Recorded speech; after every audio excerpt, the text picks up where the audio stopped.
Lever des sanctions, une omission de la part de l'Union africaine.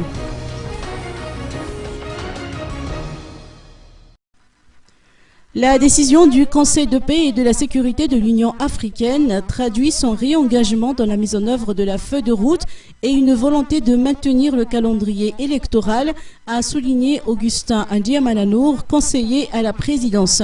Toutefois, l'Union africaine ne mentionne pas si les sanctions qu'elle a prises à l'encontre des 109 dirigeants malgaches sera levées, a-t-il fait remarquer.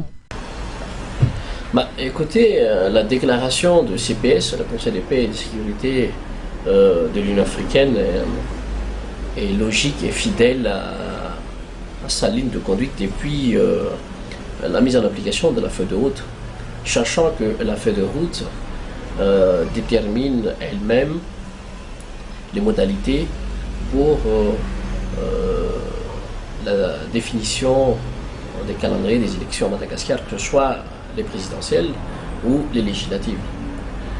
Il est évident que toute modification ou prolongement d'une date d'élection à Madagascar doit être soumise à l'approbation ou à l'initiative même du Sénat en fonction des contextes et dans un objectif bien précis aussi, c'est de faire passer les élections dans un climat de paix, de sérénité, et que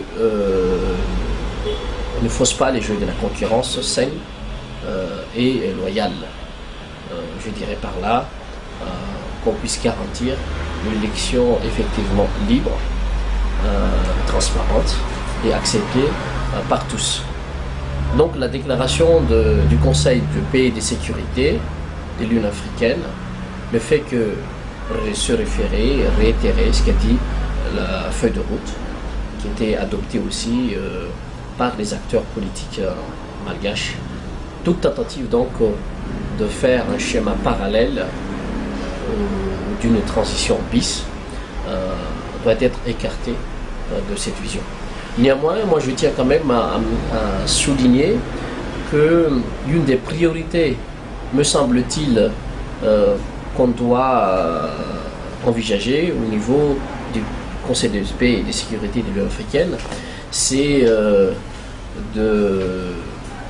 d'annuler la condamnation des personnalités politiques malgaches, les 119 personnalités listées donc comme condamnées parce que ils font l'objet aujourd'hui de cette condamnation de l'Union africaine et ça pourrait nuire effectivement par rapport à leur candidature au présidentiel.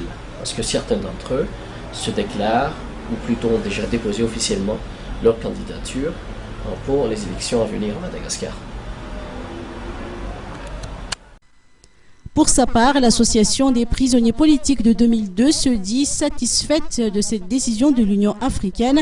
Comme nous l'explique le coordinateur de l'ADPM, l'association serait d'ailleurs favorable à une amnistie générale. S'agissant des événements politiques de 2002, environ 1300 personnes attendent d'être amnistiées actuellement, a-t-il avancé.